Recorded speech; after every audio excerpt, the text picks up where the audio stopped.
So what we have here is a 2.8 inside of our 86 Firebird. Now these cars did come factory with a 2.8, but if you guys remember, this is a propane 2.8.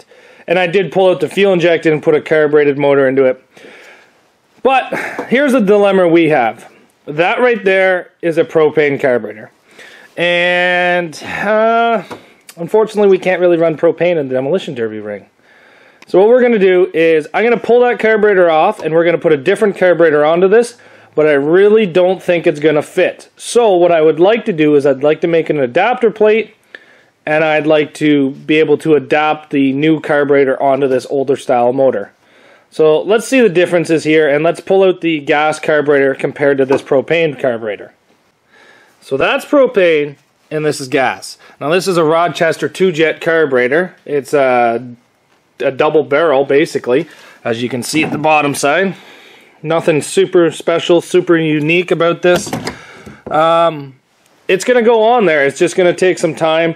Let's start by disconnecting all of this stuff that we don't need and then pulling this carburetor off of this top of this motor. We've been working on this motor now for probably, I'm going to say, 3 hours the other day, and I'm probably about 20 minutes deep into it so far today. What we came up with was this adapter plate. Now this adapter plate went over the factory holes here on the top, like that, and then the Rochester would just sit on it. Now I've kind of modified this Rochester just a bit to make it sit better. I've kind of cut back some of the arms on it and stuff like that I didn't need. But the problem is that I cannot put a bolt through here and tighten this down because now this bolt I can't get on, because if I put a nut on here, the carburetor will not fit. So it kind of, I was going to have to open that square up quite a bit as well to get these butterflies to open all the way. Now, I've done a lot of thinking, I've done a lot of playing around. What I've decided to do is we pulled the carburetor off of that AMC that I was kind of using on the front of the Toyota Camry, and I'm going to try this one. I just gave a little tack weld to the nuts on the bottom so they won't fall out. But this right here is off a 4.2 liter inline 6. So it's kind of a more suited carburetor for this motor, because this one's designed for a V8, that one's designed for a inline 6, and this is a V6. So it's already kind of jetted a little bit better. But the problem is that I don't really know how these carburetors do. I don't really have a big knowledge of AMC parts or Dodge parts, but what we're going to do is we're going to cut this back and we're going to plug this one, and then we're going to put some fuel down it, we're going to put some power to the coil pack, and we're going to try to turn this thing over. I don't know how it's going to go, but we just got to throw these nuts on here, zip this back a bit so that we can, like I said, cover that, because that's going to be a massive vacuum leak. Yeah, I'm not going to hook up any of the electronic choke. I've kind of already came up with the throttle idea from here to around here, build a little bracket, and then be able to go with the throttle. We're going to wire the choke open because it's a derby car. I don't really need a choke that much. So yeah, we still got a little bit work to it, but this is the point. I'm using junkyard parts to try to get this junkyard motor to start. And as of right now, I have no idea if this thing runs, drives, or anything. I know the transmission works, but I have no idea of the condition of this motor. All I know is that there's actually oil in it, and it's not seized. We're here at this point on this car now, and it's kind of getting a little bit depressing. I've got the carburetor on there, I've got my adapter plate built, I've been pouring gas down the carburetor trying to get this thing to start, and there's been more smoke coming out the valve covers through where you put your oil in than there has been coming out of the open headers. So I thought it'd be a great idea to try to change the spark plugs. That's one of them that came out. All the other ones pretty much broke off inside the motor. You had a couple that broke off outside the motor. And then there was one that kind of broke but left all the threads inside there, but actually removed the ceramic spark plug. And I'm getting a little upset. I'm getting pretty upset actually.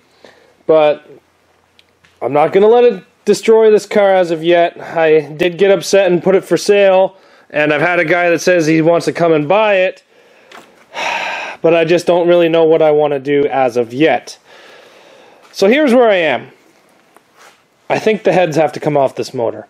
I'm not sure if the valves are stuck open, or I'm not sure if, I don't know. I'm not sure what's going on, but I'm pretty sure that the motor that I've bought and now installed into this is junk.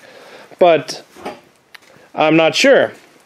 There's a couple things I can do now. One, I can sell this vehicle and get rid of this vehicle entirely because I'm not overly happy with it. Two, I could take this motor right down to the block, put different heads onto it off of the 2.8 that I removed, and then switch out everything so that it's still a carbureted intake, but 2.8 fuel injected heads. But that's a lot of work. That's diving into something that I'm not overly confident in already, which is the bottom end of this motor and the top end of the motor on the other side. So I could try to mismatch fuel injected and carbureted motors together. Third option is that I get myself a 3100 series motor out of Alumina front wheel drive and try to make a rear wheel drive, and then try to carburate Alumina 3100 series. But here's the dilemma I'm at. I can build this car and I can run it, but realistically I have no parts for this. Every time I need to go get something, I either have to buy parts or I gotta build parts. The time that it has taken me already to get this car to where it is, including stripping and taking the motor out, cleaning everything, dropping this motor in, and now sitting at a dilemma, I could have basically built 2 Toyota Camrys. So, is it worth it to build a car that's going to keep costing me money, or is it worth it to just pull the plug and sell it and then try to build another Toyota Camry? I know these cars now. I'm getting more and more familiar with them every time I build them. I'm getting quicker at building them, and I'm getting better at building them. So, is it really worth it to build this? I know it's a cool car. I know that this car is super cool. I know that this car... I know it's tough. I don't really know if it's tougher than a Camry, but I do know it's tough. But, I don't know. We'll see. I'm not 100% sure what I'm going to do. So far the carburetor kit's worked. The fuel's getting into the cylinders perfectly. It's just not firing up. So, I'm not too sure. Maybe I'll pull a valve cover off and start pulling a head off. I don't know. I'm not exactly sure what's going to happen to this Firebird. I was super excited to run it. I ran one before and really enjoyed it, but for the amount of heartache that I'm having here, I'm not sure if it's really worth what I want to do to it. Oh well. Thanks for watching, guys. We'll see you back here tomorrow. Maybe.